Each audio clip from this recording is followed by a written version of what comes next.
Sir Indus water treaty पे जो India का रिएक्शन आया है इसको आप कैसे देखते हैं? क्योंकि एक तरफ एक नैरेटिव ये चल रहा है कि इससे क्या कर लोगे आप? कहाँ तुरंत टोंटी थोड़ी है जो बंद कर दोगे और इंफ्रास्ट्रक्चर बनाओगे तब तक तो दसियों साल चले जाएंगे। पाकिस्तान को एक्चुअली में ऐसा कोई नुकसान नहीं है। How do you see this? At the face of it बिल्कुल सही कह रहे हैं कि भई आपके पास तो इंफ्रास्ट्रक्चर है ही नहीं, आप वो पानी कहाँ से डाइवर्ट करेंगे? आप कहाँ से वो नल बंद करेंगे? नल तो है नहीं। अभी ने खुद बोला बिल्कुल नहीं है। और अगर आप वहाँ से डाइवर्जन कैनाल्स भी बनाएँगे तो वो एक दिन में तो बनेगी नहीं, दसियों साल लगेंगे। पहाड़ों को काटना पड़ेगा, सुरंगें बनानी पड़ेंगी, आप वहाँ से डाइवर्जन करेंगे। तो वो हम 10 साल के बाद कर भी लेंगे, 10 साल तक कर भी लेंगे, वो कोई बड़ी चीज़ नहीं है। लेकिन सबसे इम्पोर्टेंट चीज़ जो है, ये पाकिस्तान की शारग है, जगलर वेन है और ये वेन है इंडस, चिनाब और झेलम। पूरे जो वेस्टर्न रिवर्स हैं, इनको वेस्टर्न रिवर्स कहा जाता है, ये सारी की सारी पाकिस्तान के अंदर पूरी कंट्री की जो रूरल इकोनॉमी है, क्रॉप बेस्ड इकोनॉमी है, उसको सपोर्ट करती है। और जो कैनाल नेटवर्क है पाकिस्तान के अंदर, Jhelum based sorry Indus based, ये दुनिया का सबसे बड़ा कैनाल नेटवर्क है based on one river system. और इसको आप कैसे ऑल्टर कर सकते हैं? वो ऐसे कर सकते हैं कि अभी 2-3 दिन पहले की बात है जब बहुत सारा पानी छोड़ा गया, जब करेक्ट। है ना? करेक्ट। हमने पानी छोड़ दिया क्योंकि सबसे अहम चीज़ इसके अंदर ये थी कि हम डेटा शेयर करते थे रियल टाइम कि भई इतना पानी है हमारे पास इकट्ठा हो गया है। हम इतना-इतना करके छोड़ रहे हैं, धीरे-धीरे करके छोड़ रहे थे एज़ पर द ट्रीटी कि यार गर्मी ज़्यादा हो रही है भई प्लीज़ इतना पानी छोड़ दो। अच्छा ये ले लो। मतलब म्यूचुअल। ठीक है। तो हमने कहा ठीक है। कौन-सा महीना चल रहा है? अप्रैल। गर्मी तो अभी चढ़ेगी। हमने सारा पानी छोड़ दिया। हमारे पास पानी खाली हो गया। अब हमने गेट बंद कर दिए। तो जो पानी हमने छोड़ दिया, पाकिस्तान के पास ना कोई डैम है, ना कोई रिज़र्वॉयर है, वो कहाँ जाएगा पानी? वेस्ट हो गया, चला गया, जा रहा है, हम्म। गया।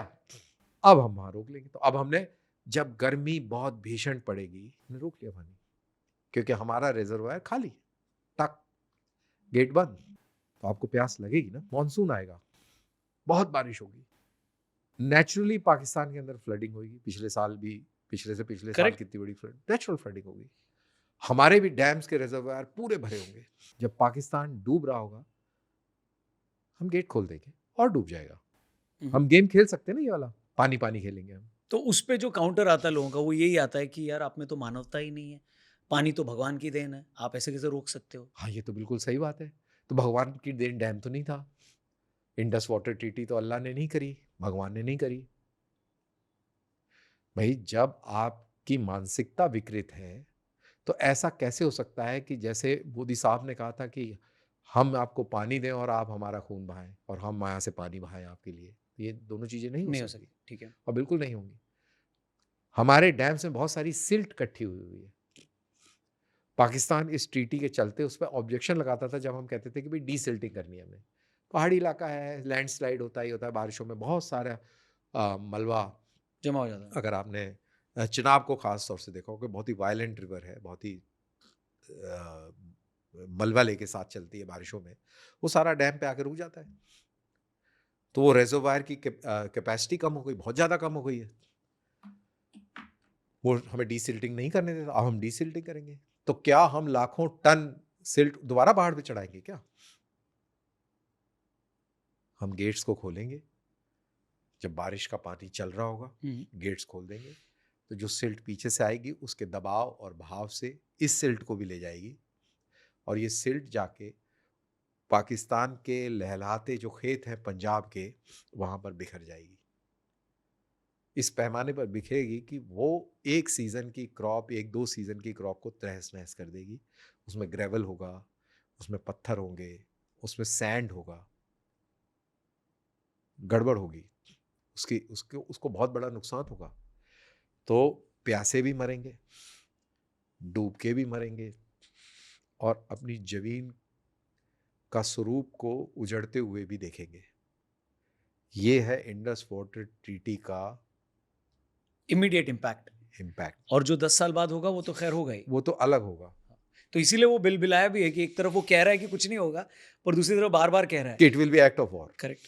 सो at the same time world bank वो बोल रहा है पाकिस्तान, पर वर्ल्ड बैंक का कोई ऑब्जेक्शन अब तक आया नहीं। 3 दिन हो गए इस बात को हमने यार। हमने उसको हटा दिया भाई। जब न्यूक्लियर ट्रीटी उसकी एग्रीमेंट था, जेपोआ एग्रीमेंट विद ईरान, ठीक है। अमेरिका साइड हट गया ना।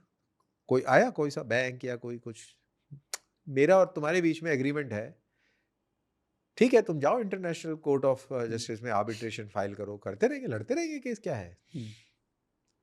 कोई ऐसा तो नहीं है कि कोई हमारे ऊपर कोई वो लेके, और हमें वर्ल्ड बैंक से कोई बेल आउट पैकेज तो लेना नहीं है, ऐसा कुछ नहीं है। और हम ट्रीटी को एब्रोगेट करें, उसको रद्द करें, तो आपने भी तो एक काम किया है, हम जब आपसे मतलब है, पाकिस्तान ने भी तो किया है,